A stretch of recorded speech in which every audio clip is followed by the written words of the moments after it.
तो बच्चों आज हम पढ़ने वाले हैं the velocity of vehicle on a curve road.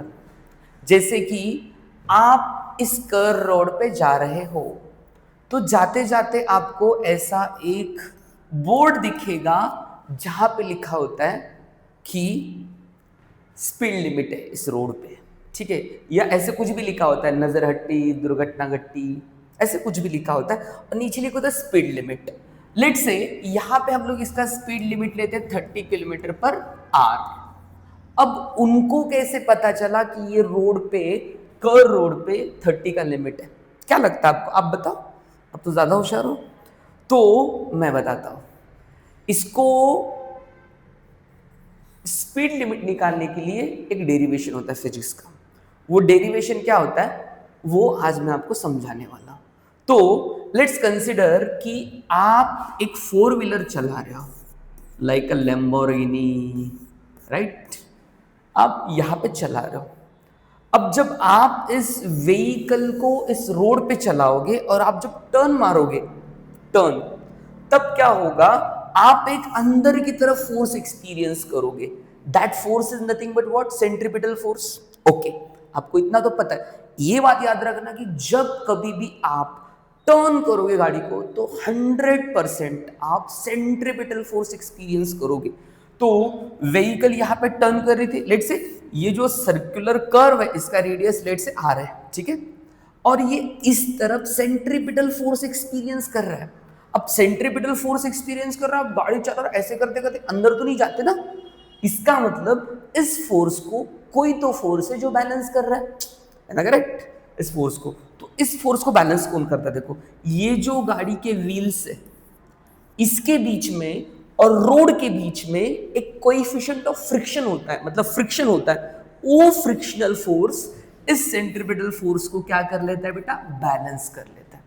आप बोलो ये सब पता है सर, वेलोसिटी कैसे निकालते बता।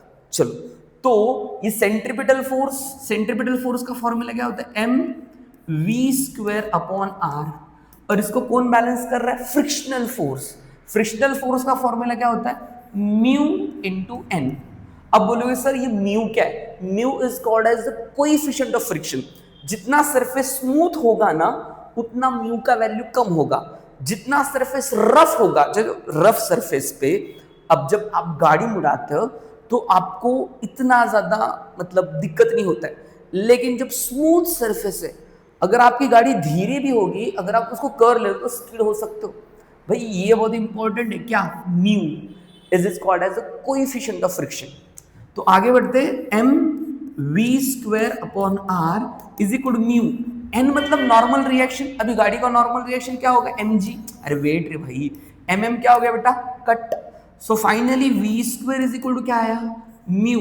आर भी उधर गया तो आर जी, मतलब वी। ये तुम्हारा फॉर्मूला मैक्सिमम वेलोसिटी का। क्या है तुम्हारा मैक्सिमम वेलोसिटी का फॉर्मूला? अंडर रूट में म्यू आर जी। तो ये फॉर्मूला से वो लोग स्पीड निकालते हैं। अब वो बोलोगे कि सर इस फॉर्मूले को जरा इलेबरेट करो। देखो, ये फॉर्मूला 3 चीजों पे डिपेंड है। एक डिपेंड है म्यू पे। म्यू की वैल्यू जितनी कम उतना स्पीड लिमिट आपका कम होगा। भाई समझ में आ रहा है? तो म्यू की वैल्यू कम कब होगी? जब रोड जो है वो स्मूथ होगा। इसलिए देखो, रोड है ना रफ होता है थोड़ा, ठीक है। स्मूथ होता है तो उसे रफ करना पड़ेगा भाई साहब, क्योंकि म्यू की वैल्यू बढ़ानी है तब स्पीड लिमिट बढ़ेगा। R radius. अगर रेडियस जितना ज्यादा, जैसे कि F1 कार रेसिंग होती है, इतना बड़ा रेडियस, जोर से चलाओ कुछ दिक्कत नहीं है क्योंकि स्पीड लिमिट बढ़ेगा। लेकिन रेडियस कम होगा, गली गलियारों में तुम्हें झुक करोगे तो गिर जाओगे बॉस, क्योंकि रेडियस कम तो वेलोसिटी का लिमिट भी कम। और जी, जी माने तो एक्सेलरेशन ड्यू टू ग्रेविटी, इसको तो हम भी नहीं चेंज कर सकते। तो आपको पता चल गया कि ये जो फॉर्मूला है, that formula decides the speed of vehicle on a horizontal curve road.